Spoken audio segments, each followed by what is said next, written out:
अस्सलाम वालेकुम, मैं हूं सलमान चीमा और आप देख रहे हैं चीमा व्लॉग। जैसा कि आप जानते हैं कि पिछले एक डेढ़ हफ्ते के अंदर जो है पीसीबी के अंदर से हलचल सी मची हुई है और काफ़ी हद तक चीज़ें जो हैं वो चेंज हो रही हैं। कुछ प्लेयर्स जो हैं वो वापस आ गए हैं।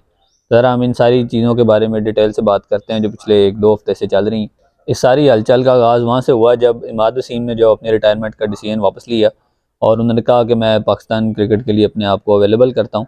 और उन्होंने साथ जो है वो दो शर्तें रखी कि एक तो मुझे सेंट्रल कॉन्ट्रैक्ट के अंदर जो है वो ए कैटेगरी में डाला जाए, जो कि हालिया वो सी में थे रिटायरमेंट से पहले। उन्होंने कहा कि मुझे ए में डाला जाए और साथ उन्होंने कहा कि मुझे सारी लीग्स का जो एनओसी दिया जाए, क्योंकि पीसीबी ने थोड़ी देर पहले एक रूल बनाया था कि कोई भी प्लेयर जो है वो दो लीग से ज़्यादा एनओसी नहीं हासिल कर। अगर इस चीज़ के ऊपर बात करें तो बड़ी एक अजीब सी उनकी डिमांड है, क्योंकि हम सबको पता है कि जो प्लेयर दो या तीन फॉर्मेट्स खेलते हैं वो ज़्यादातर ए कैटेगरी के अंदर आते हैं। और इसी तरह हमने देखा कि शहीन, बाबर और रिजवान सिर्फ ये तीन प्लेयर हैं जो ए कैटेगरी के अंदर हैं, क्योंकि वो तीनों फॉर्मेट्स खेलते हैं। और बाकी सारे प्लेयर जो हैं वो बी या सी में ज़्यादातर जो वो फॉल करते हैं। तो वो एक फॉर्मेट खेलते थे सिर्फ टी20। और अब चूँकि वो रिटायरमेंट वापस ले रहे हैं और उनका ये था कि जनाब मैं बोर्ड के ऊपर बात डाल रहा हूँ और मुझे किसी तरह जो है वो मेरे मुतालबे माने जाएंगे। तो बहरहाल देखें बोर्ड वाले क्या करते हैं, अपनी पॉलिसी से पीछे हटते हैं या क्या करते हैं। तो उसके ऊपर फिर मोहसिन नकवी साहब ने, एक जो हमारे नए पीसीबी चेयरमैन हैं, उन्होंने एक स्टेटमेंट दी थी कि किसी भी प्लेयर को जो वो एनओसी ज़्यादा नहीं दिए जाएंगे, एनओसीज़ के वाले से बोर्ड की पॉलिसी वही रहेगी। तो बड़ी खुशाइन बात है, क्योंकि किसी एक के लिए जो है वो माहौल चेंज नहीं होना चाहिए, फिर जो सिस्टम के अंदर एक एरर सा पैदा हो जाए। बाद जो है वो दूसरी डेवलपमेंट ये हुई कि मोहम्मद आमिर ने जो है वो भी रिटायरमेंट अपनी वापस ले ली, जो कि मतवक्के था और काफ़ी अरसे से इस बारे में चहमगोइयाँ चल रही थी कि अगर लेंगे तो ये दोनों रिटायरमेंट अपनी वापस ले लेंगे। लेकिन एक जो अजीब बात है इस सारे के अंदर वो ये कि इन दोनों ने रिटायरमेंट वापस ली है और साथ ये भी कहा है कि हम वर्ल्ड कप तक जो अपने आप को अवेलेबल करते हैं। तो क्या वर्ल्ड कप के बाद ये पाकिस्तान क्रिकेट से फिर रिटायरमेंट दे देंगे या क्या करेंगे? और रही बात ये कि इन्होंने कहा है कि जी पाकिस्तान कम फर्स्ट और इस दौरान हम कोई लीग्स नहीं खेलेंगे। तो इनको तो पता है, आवाम को बता दूं कि इस दौरान और कोई लीग होती भी नहीं है आईपीएल के अलावा। तो आईपीएल तो पाकिस्तानी प्लेयर्स को लेती नहीं है। तो लिहाजा पाकिस्तान कम फर्स्ट तो आ ही जाना था कि पहले जो वो अपनी शर्तें मनवा लो, एक कैटेगरी में डाल दो, मुझे सारी लीग्स के एनओसी दे दो और जनाब मैं सिर्फ वर्ल्ड कप तक जो अवेलेबिलिटी देता हूँ। तो आप वर्ल्ड कप तक भी अवेलेबिलिटी ना दें, क्योंकि वर्ल्ड कप तक अवेलेबिलिटी देने का मतलब ये है कि इस दौरान और कोई लीग नहीं होती सिवाय आईपीएल के, ये सबको पता है। और इसके अलावा आपने कौन सी लीग में जाना था, खुद से तो अपनी नई लीग बना नहीं लेनी। तो उन्होंने कहा कि चलो यार बोर्ड पे भी बार बन जाएगा, ज़रा हमारा भी एक एंडिंग अच्छी हो जाएगी, तो हम रिटायरमेंट लेते हैं, हीरो बन के वापस आएंगे और जो है ना वर्ल्ड कप के अंदर खेल लेंगे। तो ठीक है आप खेलें, लेकिन इससे जो है ना वो कंसर्न ये पैदा होते हैं कि हमने देखा है कि पिछले 2-3 साल से मोहम्मद वसीम, जमान खान, फिर अभी न्यूजीलैंड वाले टूर के अंदर जो है वो अब्बास अफरीदी और काफ़ी ऐसे यंग प्लेयर हैं जो टीम के अंदर आ रहे हैं। तो उनके लिए उनकी जगह जो है वो मारी जाती है। और ऐसी भी कोई बात नहीं कि हमें वर्ल्ड कप की बहुत अशद ज़रूरत है। हम कौन सा आज तक सारे ही वर्ल्ड कप जीतते आए हैं, जो ये सुपर हीरोज़ दोनों रिटायरमेंट वापस लेंगे और पाकिस्तान जो है वो वर्ल्ड कप जीतेगा। पाकिस्तान जीते या ना जीते वर्ल्ड कप, ये बात की बात है, लेकिन आपका एक पैटर्न होना चाहिए जिसको आपने फॉलो करना है। अब यंग जितने खिलाड़ी हैं, जो जूनियर क्रिकेटर्स हैं, उनका क्या एतबार रह गया इस क्रिकेट बोर्ड के ऊपर कि आप वर्ल्ड कप वाले साल के अंदर सीनियर प्लेयर्स को आप वापस ले आते हैं। यही चीज़ मुझे याद है 2012 और 2014 में हुई थी कि 2012 टी20 वर्ल्ड कप वाले जो प्लेयर थे वो 2 साल हमें कहीं नज़र नहीं आए, कुछ कुछ प्लेयर उनमें से खेल रहे थे। और जब 2014 का साल आया तो एन वर्ल्ड कप की सिलेक्शन से पहले वही लड़के जो हैं वो दोबारा सेलेक्ट कर लिए गए। और इस दफ़ा भी आप देख लें यही हुआ है। वही यंग क्रिकेटर्स थे, वसीम जूनियर टाइप जितने भी लड़के थे जो 2-3 साल से टीम के अंदर थे, उन्हीं के साथ जो वो पिछले वर्ल्ड कप में पाकिस्तान टीम फाइनल में गई है, उन्हीं के साथ उससे लास्ट वर्ल्ड कप के अंदर पाकिस्तान जो है सेमीफाइनल में गई है। तो इसमें कौन सी ऐसी बुरी बात है? उन्हीं लड़कों के साथ हमने वर्ल्ड कप भी जीतना है और ना भी जीतना तो क्या हो गया? क्योंकि इस तरह करने से इन्होंने खुद अपने सिस्टम के ऊपर जो है ना एक सवालिया निशान खड़ा कर दिया है कि जी अब जो सीनियर प्लेयर हैं उनको हम वापस ले आएँ और उनको टीम में खिला लें। मान लिया कि इससे आपकी टीम अच्छी हो जाएगी। मसलन अगर आपकी फास्ट बॉलिंग की कम्बिनेशन की बात करें, जो नज़र आ रहा है वो ये है कि नसीम शाह, शाहीन अफरीदी और Mohammad Amir world best attack हो जाएगा। लेकिन अब हम इतने भी लालची नहीं हैं कि एक टीम अच्छी बनाने की खातिर जो हम असूलों को जो है वो पीछे कर दें और जो प्लेयर्स जो बेचारे सारा टाइम खेलते हैं, डोमेस्टिक के अंदर परफॉर्म करते हैं, वो जगह बनाने के लिए कि टीम में आएंगे और उनको पता लगे अच्छा यार वो लोग आ गए हैं जो रिटायरमेंट लेके वापस आ रहे हैं अपनी शर्तें बनवा के, तो बड़ी जो है ना ज़्यादती वाली बात है। उसके अलावा ये हुआ कि पीसीबी ने जो है वो 29 प्लेयरों के नाम दिए और उसमें उन्होंने एक काकूल के अंदर जो है वो ट्रेनिंग कैंप रखा। और उस ट्रेनिंग कैंप के अंदर काफ़ी सारे प्लेयर्स थे जो पीसीबी ने नाम दिए, जिसमें उस्मान खान शामिल थे, मोहम्मद आमिर और इमाद वसीम भी उसमें शामिल थे। और वो क्रिकेटर्स जो भी इस सर्किट के अंदर हिस्सा हैं, जैसे मोहम्मद हारिस हो गए, साइम अयूब हो गए, काफ़ी हद तक जो खिलाड़ी उसके अंदर थे। और उस फिटनेस कैंप से ये खबरें सामने आई हैं कि आज़म खान और इमाद वसीम जो है, इनकी फ़िटनेस के ऊपर सवालिया निशान खड़े किए जा रहे हैं। लेकिन अब देखें, ये मसाइल तो होंगे। अगर अब आप फिटनेस बेस्ड सिलेक्शन करेंगे तो फिर आपको इनको निकालना पड़ेगा। अगर आप फिटनेस बेस्ड सिलेक्शन नहीं करेंगे, यानी आपको इमाद वसीम जो रनिंग नहीं कर सके और आज़म खान जो रनिंग नहीं प्रॉपर कर सके, उनको आप टीम में डाल लेंगे, तो सारे सिस्टम के ऊपर एक क्वेश्चन मार्क खड़ा कर दिए। एक तो आपने अपने उस डोमेस्टिक सर्किट के ऊपर सवालिया निशान खड़ा किया इन प्लेयर्स को वापस ला के, कि जी हम टीम अच्छी बना लें। और दूसरा आपने सवालिया निशान ये खड़ा कर दिया कि अब फिटनेस के ऊपर आप जो कंप्रोमाइज़ करेंगे, तो फिर वो प्लेयर जिनकी फिटनेस अच्छी होगी उनको आप बाहर निकाल देंगे, उनका क्या कसूर है। और एक जो है ना वो ट्रेंड सेट कर लें खुदारा कि आपने फिटनेस को मेयार बनाना है या नहीं बनाना। ये कभी फिटनेस मेयार बन जाती है, कभी नहीं बनती। अपने चहीते प्लेयर को डालना हो तो फिटनेस को साइड पर रख के प्लेयर को अंदर डाल लो। अगर कोई ऐसा प्लेयर है जिसकी फिटनेस बड़ी अच्छी है और आजकल फिटनेस के ऊपर बात नहीं हो रही होती, तो फिर उसको जनाब को जी फिट प्लेयर है तो इसको टीम में डाल लो। क्या अजीब तरीका बनाया हुआ है। और हमने ये देखा है कि फिटनेस कैंप के अंदर इरफानुल्लाह नियाज़ी जो है, उन्होंने जो है रेस में फर्स्ट आए थे और सबसे कम टाइम के अंदर जो उन्होंने वो टाइम पूरा किया था, और आज़म खान और इमाद वसीम जो पूरा नहीं कर सके। और सुनने में ये भी है कि इमाद वसीम PSL के दौरान सिर्फ अपने ओवर्स का कोटा करके तो चले जाया करते थे, और बैटिंग आ गई तो आ गए, नहीं आई तो कोई बात नहीं, जिस तरह बंदा ड्रेसिंग रूम में होता है। कि मतलब कहने की बात यह है कि फील्ड के अंदर उन्होंने टाइम कम गुजारा है, सिर्फ अपना जो एक कोटा है वो पूरा किया और चले। ये चीज़ जो है वो उनकी बॉडी लैंग्वेज से नज़र भी आती है, और काकूल के अंदर जो उनसे रनिंग टेस्ट नहीं पास हुआ वो भी इस चीज़ की निशानी है। और जो 2 किलोमीटर वाली रेस का टेस्ट हुआ था उसमें उन्होंने हिस्सा ही नहीं था लिया, तो ये सारी चीज़ें उसकी निशानी है। और आपने वो जो एक पिक्चर देखी होगी जब वो उनकी एक वीडियो आई थी PSL मैच के दौरान, कि वो एक कश लगा रहे थे ग्राउंड के अंदर बैठ के ड्रेसिंग रूम में, बंदा कहीं साइड पे जाके लगा लेता। तो ये सारी चीज़ें जो है वो इशारा देती हैं कि बंदे की फ़िटनेस लेवल क्या है। और आप उस तरह के प्लेयर को जब वो प्रायोरिटाइज़ कर रहे हैं उन प्लेयरों पे जो बेचारे काफ़ी टाइम से मेहनत कर रहे हैं। अब मैं बार बार आपको बता दूं, मैं ये नहीं कह रहा कि इससे टीम हमारी हल्की होगी। अगर वो दोनों आएंगे तो टीम हमारी तगड़ी ज़रूर होगी, लेकिन आपने अपने जो एक सिस्टम है उसके ऊपर क्वेश्चन मार्क खड़ा कर दिए, जो ज़्यादा परेशानी वाली बात है। कोई ये नहीं होना कि उन दोनों प्लेयरों ने आना मसीहा बांध के पाकिस्तान वर्ल्ड कप भी जीत जाए, अल्लाह करे जीत जाए, लेकिन बिल फर्ज अगर ना भी जीते तो क्या हो जाएगा। ये बड़ी बात है। आपको अपना एक ट्रेडमार्क सेट करना पड़ता है, आपको अपने एक ट्रेंड के ऊपर चलना पड़ता है, जो आने वालों के लिए एक मिसाल बन के रह जाती है।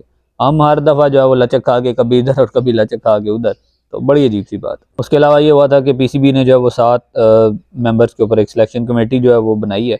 उस सिलेक्शन कमेटी का कोई भी चीफ सिलेक्टर नहीं होगा, जिसमें वहाब रियाज हैं, असद शफीक हैं, अब्दुल रज़ाक हैं और मोहम्मद यूसुफ हैं। और उसके अलावा जो है वो एक हमारा एनालिस्ट होगा, एक हमारे हेड कोच, और जो भी कप्तान है वो उसमें शामिल होगा। और दूसरी और सबसे बड़ी डेवलपमेंट इसमें ये हुई है कि काफ़ी टाइम से जो है ना वो कप्तानी के ऊपर जो है वो बातें चल रही थी कि कप्तान कौन होगा। और एक दिन जो है वो रिजवान, बाबर और शाहीन का नाम सामने आ रहा था कि इन तीनों में से किसी एक को कैप्टन बनाएंगे। तो उससे 2 दिन बाद जो है वो बाबर आजम को वाइट बॉल क्रिकेट का कैप्टन बना दिया गया, यानी वनडे और T20 का। और बाद में जो हो सकता है वो टेस्ट मैचेस का भी बना दे, क्योंकि बाबर ने कहा है कि अगर मुझे कैप्टन लगाते हो तो तीनों फॉर्मेट्स का लगाओ। और याद रहे कि जब बाबर को कैप्टनसी से उतारा गया था तो उस टाइम इमाद वसीम जो है उन्होंने फ़ौरन रिटायरमेंट दे दी थी। और अल्लाह जानता है अब क्यों दी थी। शाहीन को कैप्टन बनाया था PCB ने, शायद इस वजह से दे दी हैं, जो भी रीज़न थी, क्योंकि उससे लास्ट जो पाकिस्तान की टीम थी उसके अंदर इमाद वसीम T20 का हिस्सा थे।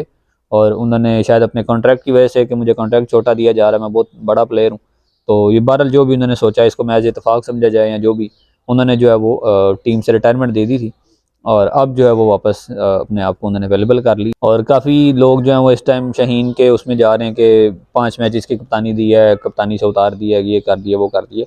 तो कोई ऐसी बड़ी बात नहीं है। देखें, जब आपका, मैं हमेशा सिस्टम की बात करता हूँ, सिस्टम को ठीक करें।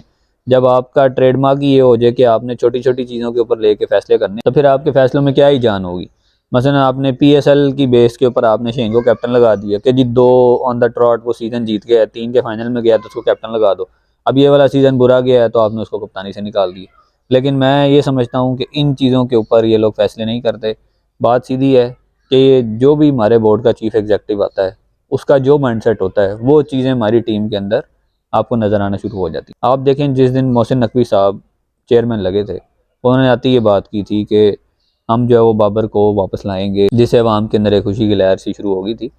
तो जो भी कैप्टन है, अगर आपने बाबर को उतार के शाहीन को कैप्टन लगाया था तो उसको टाइम देते, ठीक है, थोड़ी देर वो रहता कप्तान, उसने रिजल्ट दे देने थे।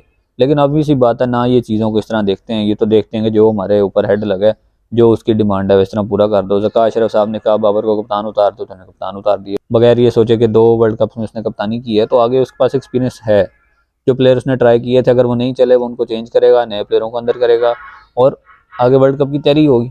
लेकिन एन वर्ल्ड कप वाले साल में जनाब आप साल के शुरू में जो है वो कप्तान बदल दें, और अब दोबारा वही चीज़ हो गई है कि अब दोबारा एडमिनिस्ट्रेटर बदला है। जो हमारे चीफ एग्जीक्यूटिव साहब नए आए हैं, जो हमारे चेयरमैन साहब हैं, अब वो आए हैं, तो उन्होंने फिर आके कप्तान बदल दिया। तो अजीब जो है ना वो धींगा मुश्ती तमाशा से चल रहा है। प्लेयरों के अंदर भी फसाद बना दिए, कभी किसी को कप्तान लगा दो, कभी किसी को कप्तान लगा दो। तो क्या हमारे बोर्ड ने तमाशा बनाया? क्योंकि जब आपका सिस्टम ठीक होता है ना, तो ये चीज़ें नहीं होती। आप एक बंदे को कप्तान लगाते हो, सारे उसको लब्बैक कहते हैं और उसके पीछे चल पड़ते हैं। अब यहाँ पे शायद अफरीदी साहब कुछ बयान दे रहे हैं उस दिन से कि जनाब मैंने इन्हें कहा था कि ऐसे ना करें, रिजवान को लगा देते, ये कर लेते, वो कर लेते। तो ठीक है, अब जो हो गया उसको इत्तफाक करें, उसके ऊपर चलें। अब जो भी टीम बनेगी वो तो हम देखेंगे, क्योंकि शोर काफ़ी मचा हुआ है और 29 प्लेयरों का फिटनेस कैंप है। कुछ प्लेयर तो यंग क्रिकेटर हैं उसमें, तो उनको तो आप कंसिडर ना करें कि वो टीम में आएंगे। लेकिन अभी भी बड़ा टफ कंपटीशन है कि हम प्लेइंग 11 क्या बनाएंगे, हमारा 15 का स्क्वाड क्या होगा। चलें, अगर टीम सिलेक्शन के हवाले से मैं कुछ बात करना चाहता हूँ कि शहीन ने जो अभी हमारी जो रिसेंट टीम सेलेक्ट हुई थी न्यूजीलैंड के ख़िलाफ़, उसमें साइम अयूब और रिजवान की ओपनिंग थी। तो अब साइम और रिजवान ओपनर आए ऐसा मुश्किल लग रहा है, क्योंकि PSL की सक्सेसफुल जो ओपनिंग पार्टनरशिप रही है, वो जो जोड़ी रही है, वो बाबर और साइम की रही है। तो अब ऐसा लग रहा है कि ये दोनों ओपनर आएंगे। यहाँ बाबर आजम जब कैप्टन थे पहले, तो रिजवान और बाबर आजम जो है वो एक कम्बिनेशन था उनका ओपनिंग का, और बाद में 1 डाउन और 2nd डाउन फिर बाद में आते थे। तो अब ये चीज़ देखने में आएगी कि बाबर आजम क्या वापस रिजवान के साथ पेयर बनाते हैं, या साइम और बाबर का पेयर बनता है, या रिजवान और साइम का ही पेयर रहता है। अब ये तो चीज़ देखेंगे क्या होता है। आजम खान की जगह बड़ी ऐसे मशकूक लग रही है, उनकी जगह हो सकता है उस्मान खान टीम का हिस्सा बन जाए।